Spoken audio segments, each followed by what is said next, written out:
खामोश तपस्या से कम नहीं था। हो वे शेषाद्री। उनके जन्मशती के इस खास अवसर पर हमने विशेष रूप से ये जीवनी बताने वाला विश्लेषण तैयार किया है। इसमें हम उनके असाधारण जीवन, उनकी सधी हुई विचारधारा और उनके उस अद्भुत साहित्यिक योगदान की गहराई में उतरेंगे जो शोर शराबे से दूर सिर्फ और सिर्फ निस्वार्थ काम पर टिका था। तो चलिए इस प्रेरक यात्रा की शुरुआत करते हैं। इस पूरी चर्चा में हम कुछ मुख्य पड़ावों से गुजरेंगे, उनके शुरुआती जीवन की प्रेरणा से लेकर उनकी संगठनात्मक यात्रा, कर्तव्य सर्वोपरि का उनका मूल मंत्र, उनका साहित्यिक योगदान, परंपरा के 5 स्तंभ और आखिर में उनका वो शाश्वत संदेश जो आज भी उतना ही प्रासंगिक है। शुरुआत करते हैं उनके शुरुआती जीवन और प्रेरणा से, यानी एक ऐसे विद्वान की कहानी जो बाद में एक कुशल आयोजक बन गया। ये किस्सा सच में एक बड़ी ही दिलचस्प विरोधाभास से शुरू होता है। एक तरफ था एक बेहतरीन अकादमिक करियर का सपना और दूसरी तरफ पूरी तरह से त्याग और समर्पण का चुना गया रास्ता। 26 मई 1926 बेंगलुरु का एक सुशिक्षित परिवार जहां शेषाद्री जी का जन्म हुआ, बचपन से ही उनकी कुशाग्र बुद्धि किसी से छिपी नहीं थी।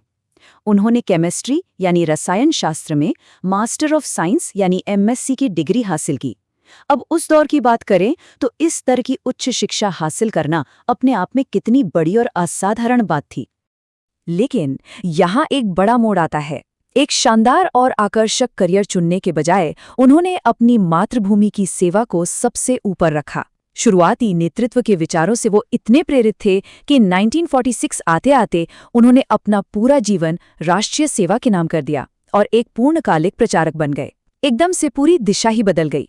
अब बढ़ते हैं उनकी संगठनात्मक यात्रा के मील के पत्थरों की तरफ, उनका लगातार आगे बढ़ना। आने वाले दशकों में उनके काम को समझने के लिए इस संगठनात्मक चढ़ाई को देखना बेहद जरूरी है। ये तरक्की वाकई हैरान करने वाली है। 1947 में कोलार जिले में एक आम कार्यकर्ता के रूप में शुरुआत की, फिर 1948 में सत्याग्रह के दौरान काफी कठोर जेल की सजा काटी, फिर 1960 से 1980 तक लगातार 20 साल कर्नाटक में काम का भारी विस्तार किया और यही अटूट समर्पण था जिसकी वजह से 1987 से लेकर 2000 तक लगातार 13 सालों तक वो सरकार्यवाह यानी महासचिव के रूप में संगठन के सबसे ऊंचे प्रशासनिक पद पर रहे। यहीं से बात आती है उनके वैचारिक आधार की, कर्तव्य सर्वोपरि। स्रोत सामग्री में इस बात पर खासा जोर दिया गया है कि उनके लिए महज पद और उपाधियों के कोई मायने नहीं थे। उनका मूल दर्शन यही था कि सत्ता का आकर्षण चाहे कितना भी बड़ा हो, ड्यूटी यानी उनका कर्तव्य हमेशा उससे कहीं आगे था। यहाँ एक बड़ा ही लाजिमी सा सवाल जहन में आता है, इतने विशाल संगठन में सत्ता से बड़ा कर्तव्य कैसे हो सकता है? इस मानसिकता को ठीक से समझने के लिए हमें 1990 के दशक के आखिरी सालों में हुए एक बेहद अहम नेतृत्व परिवर्तन को देखना होगा। ये अपने आप में एक मिसाल है। हुआ कुछ यूं कि जब सबसे बड़े पद के लिए जगह बनी और वो इसके सबसे स्वाभाविक उत्तराधिकारी थे, तो शेषाद्री जी ने अत्यधिक विनम्रता दिखाते हुए अपने गिरते स्वास्थ्य का हवाला देकर इस सर्वोच्च पद को पूरी तरह से ठुकरा दिया। उनका मानना था कि किसी युवा कार्यकर्ता को ये बड़ी जिम्मेदारी संभालनी चाहिए। उन्होंने हंसते हंसते पद छोड़ दिया, के.एस. सुदर्शन जी को जिम्मेदारी सौंप दी और खुद वापस एक सामान्य कार्यकर्ता की तरह सेवा में लग गए। अहंकार का कोई नामो निशान नहीं। पद से इस तरह पीछे हट जाना आमतौर पर देखने को नहीं मिलता। इस बात को उनके उत्तराधिकारी के.एस. सुदर्शन जी ने एकदम सटीक शब्दों में बयान किया था। उन्होंने कहा था कि शेषाद्री जी का व्यक्तित्व बेहद सृजनशील, संवेदनशील और स्थितप्रज्ञ था और वो वैश्विक विषयों के बड़े गहन विचारक थे। ये शब्द उनकी असल और संतुलित शख्सियत की सच्ची तस्वीर पेश करते हैं। अब हम आते हैं उनके साहित्यिक और बौद्धिक योगदान पर। एक तरफ वो पूरे देश में संगठन को संभाल रहे थे और दूसरी तरफ एक लेखक और बौद्धिक मार्गदर्शक के तौर पर उनकी सक्रियता सच में दंग कर देने वाली थी। 41, जी हाँ, उन्होंने कुल मिलाकर 41 कालजयी किताबें लिखीं। एक तरफ देश भर में लगातार प्रवास और बैठकों का भारी शेड्यूल और दूसरी तरफ ये हैरान करता है कि उन्होंने 30 किताबें कन्नड़ में और 11 किताबें अंग्रेजी में लिख डालीं। ये कोई आसान काम नहीं है। उनके कुछ सबसे खास कामों की बात करें तो उनकी एक चर्चित कन्नड़ पुस्तक है तोर बेरुल, जिसे 1982 में कर्नाटक साहित्य अकादमी पुरस्कार मिला था। एक और बेहद अहम किताब है the tragic story of partition, जो देश के विभाजन की मानवीय त्रासदी का एक बहुत ही प्रामाणिक ऐतिहासिक दस्तावेज मानी जाती है। इसके अलावा RSS a vision in action संगठन की कार्य पद्धति को गहराई से समझाने वाली एक बेहतरीन मास्टर गाइड है। उनके लिखने की शैली में कुछ ऐसी खूबियां थीं जो बिल्कुल अलग चमकती हैं। पहली, उनकी तथ्यपरकता। ऐतिहासिक बातें बिना किसी पूर्वाग्रह के जैसी हैं वैसी ही बताई गई। दूसरी बात, उनकी अकेडमिक शालीनता।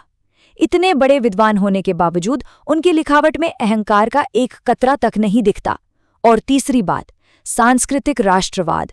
भारत की वैचारिक जड़ों को मजबूत करना हमेशा उनके लेखन के केंद्र में रहा। अब थोड़ा आगे बढ़ते हैं परंपरा के 5 मुख्य स्तंभों की तरफ। ये विश्लेषण अब इस स्रोत सामग्री के एक और बेहद आकर्षक वैचारिक पहलू पर प्रकाश डालता है, जहां इन सभी गुणों का एक अद्भुत संगम देखने को मिलता है।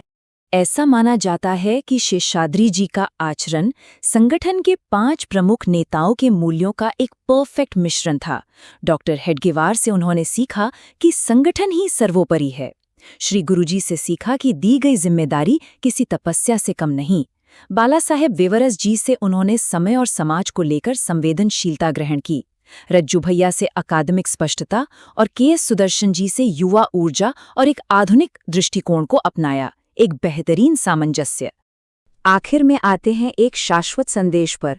उनकी लंबी संगठनात्मक चढ़ाई, उनकी फिलॉसफी और उस विशाल साहित्यिक योगदान को देखने के बाद अब वक्त है इस बात पर गौर करने का कि वो अपने पीछे आखिर कैसी विरासत छोड़ गए हैं। 14 अगस्त 2005 को उनकी इस लौकिक जीवन यात्रा का अंत हुआ, लेकिन वो अपने पीछे जो कुछ भी छोड़ गए, वो बिना किसी शोर, बिना किसी पब्लिसिटी या पद के लालच के सिर्फ और सिर्फ निस्वार्थ भाव से काम करने का एक सटीक ब्लूप्रिंट है।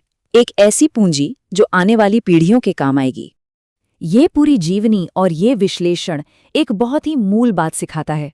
असली राष्ट्रीय पुनर्निर्माण कभी भी शोर शराबे या बड़े बड़े दावों से नहीं आता, बल्कि ऐसे ही खामोश और अटूट समर्पण से आता है। अब इस चर्चा को समेटते हुए यही विचार जहन में आता है कि आज के इस तेज और प्रचार वाले दौर में क्या ऐसी चुपचाप की जाने वाली निस्वार्थ तपस्या से हम कुछ सीख सकते हैं? यकीनन इस पर विचार करना जरूरी है।